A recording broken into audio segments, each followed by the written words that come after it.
건데 지금 그 김건희 여사와 한동훈 그 국민의힘 당대표 후보의 소위 얘기하는 문자 익심 논란이 계속 커지고 있는데요.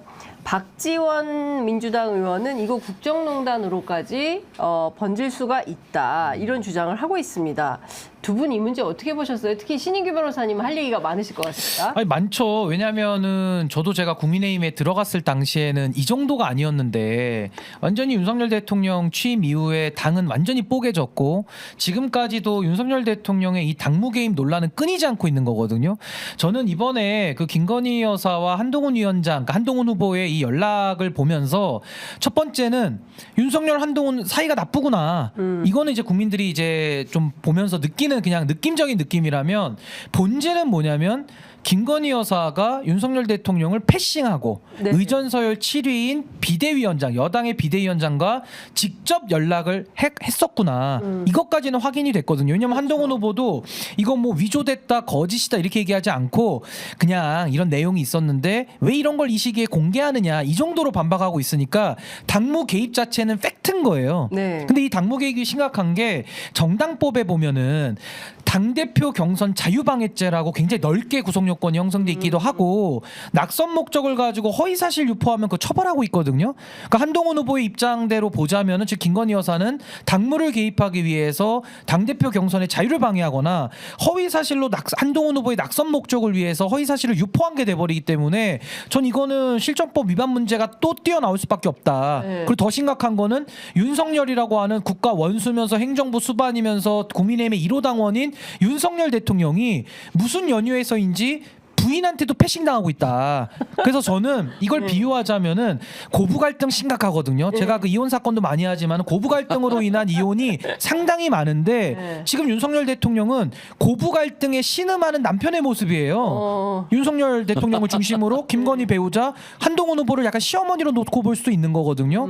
이 고부 갈등입니다. 제가 볼 때는 네. 매우 심각합니다. 지금. 그렇군요. 아니 근데 지금 쭉 말씀 좀 주셨는데 현행법상으로도 문제가 될 수 있다라고 보는데 시민사회에서는 이런 상황 어떻게 보고 있어요? 그 이미 지난 전당대회 때 네. 김기현을 억지로 세우는 과정에서 나경원을 짓밟고 또 안철수를 짓밟고 그 과정이 있었잖아요. 네. 유승민 네. 룰을 바꿔갖고 쫓아내는 네. 거.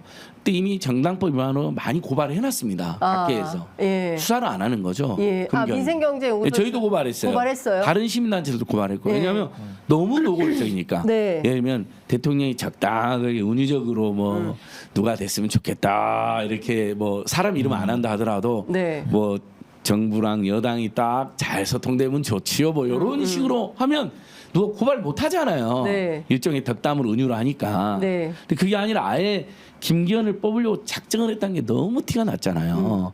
그때 오죽하면 안철수는 용산 참모들이 카톡방을 만들고 전화 운동한다고 안철수까지 고발했습니다. 네. 안철수 심정은 윤석열 하고 싶었겠지만 수석들을 고발했죠. 당시에 용선이는 고발 못하고 이건 팩트잖아요. 심지어 후보였죠. 안철수건 당시. 후보니까 오죽하면 이해 아무 당사자. 말도 하지 않으면 아무 일도 벌어지지 않는다. 그 말 그런 당하고 뭐 얘기까지 카톡에 들었죠. 안철수를 안 된다 뭐 심지어 행정관 전화까지 공개됐잖아요. 그렇죠. 안철수는 안 된다. 맞아요. 그래서 안철수 고발까지 한 사건입니다. 근데 예. 수사가 안 되죠. 예. 근데 이번에 똑같은 거죠. 이 문자는 누가 보기에도 한동훈 측이 공개한 게 아니잖아요. 네. 이거는 문자를 둘이 주고받은 거니까 카톡방이나 단톡방이 아니고. 그렇죠. 그럼 문자. 이건 김건희 부부가 네. 저는 윤석열 김건희 정권이는 안 합니다. 참고로 김건희 윤석열 정권입니다. 네. 김건희 윤석열 정권에서 김건희 부부가 요거 공개해서 한동훈 저 싸가지 없는 놈이라고 딱 하자. 네. 그리고 당원들한테 중요한 정보를 숨긴 놈을 하자. 네. 그거라도 타격을 주자고 이건 공작을 한 거죠. 한동훈은 매우 문제가 많지만 네. 어쨌든 이 사건에서는 공작의 피해자로서 네. 지금 당하고 있다고 봐야 되는 거죠. 지금 한동훈 위원장이 오히려 그 어대한의 기류였는데 이거를 소위 얘기하는 김건희 여사의 문자가 공개되면서 그 기류도 바꾸고 판을 좀 흔드는 그렇죠. 그런 상황을 어대안을 만들었다. 절대안으로 바꾸려고 그런 거죠. 어. 절대로 한동훈은 안 된다. 이걸 바꾸려고 절대안. 흘린 겁니다. 흘린 네. 건데 저는 신규변호사 잘 저겠다는데 이 문자를 통해서 네. 김건희 윤석열 정권은 굉장히 멍청한 정권이기 때문에 그냥 한동훈을 떨어뜨리려고 이 문자 흘렸는데 의외로 네. 김건희가 정말 비선 실세고 국정농단하고 있구나라는 게 드러났다고 봅니다. 왜냐하면 네.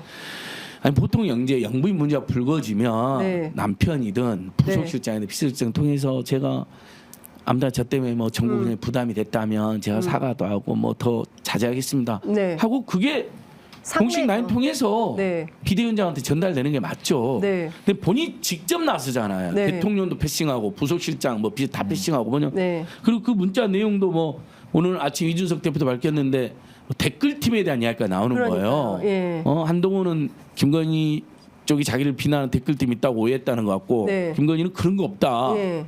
그리고 앞으로 그럴 일 없다. 예. 벌써 그런 대화에서부터 그 정부 여당의 김건희가 깊숙이 개입했구나. 예. 그걸 한동훈이 의심했다면 예. 평소에 그런 정황이 있으니까 의심한 거잖아요. 갑자기 그렇죠. 생각이 여당 비대위원장이 예. 본인이 카톡도 몰래 몇백 건씩 주고받던 사이인데 예. 영분이 나를 댓글팀으로 공격한다라고 갑자기 생각할 리가 없잖아요. 예. 한때는 친했는데. 예.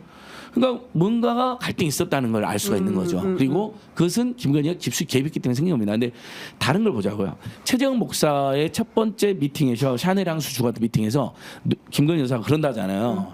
앞에 사람 있는데도 대놓고 뭐라고요?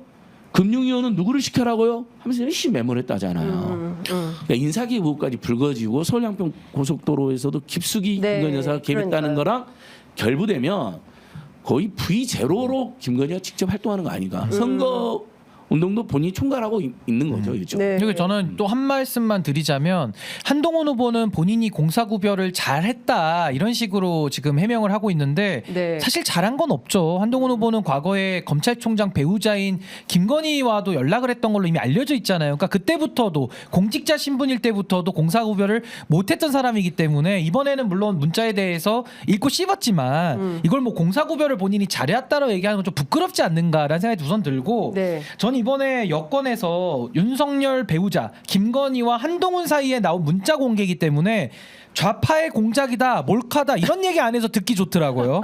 이런 얘기는 안 나와요. 좌파의 공작, 네. 좌파의 몰카 이런 얘기 안 나오니까 천만다행이라고 저는 보고 네. 아까 그 당무 개입 얘기하셨는데 과거에 박근혜 대통령이 여론조사로 한두 지역구 돌려본 것만으로도 공직선거법 위반, 그러니까 총선에 개입했다 이래가지고 징역 3년을 구형한 게 윤석열 당시 검사고요. 네. 징역 2년의 실형이 나왔습니다. 근데 윤석열 대통령은 그때 당시 당대표가 총선을 공천을 했거든요. 결국 한동훈 비대위원장이 온 거 아닙니까?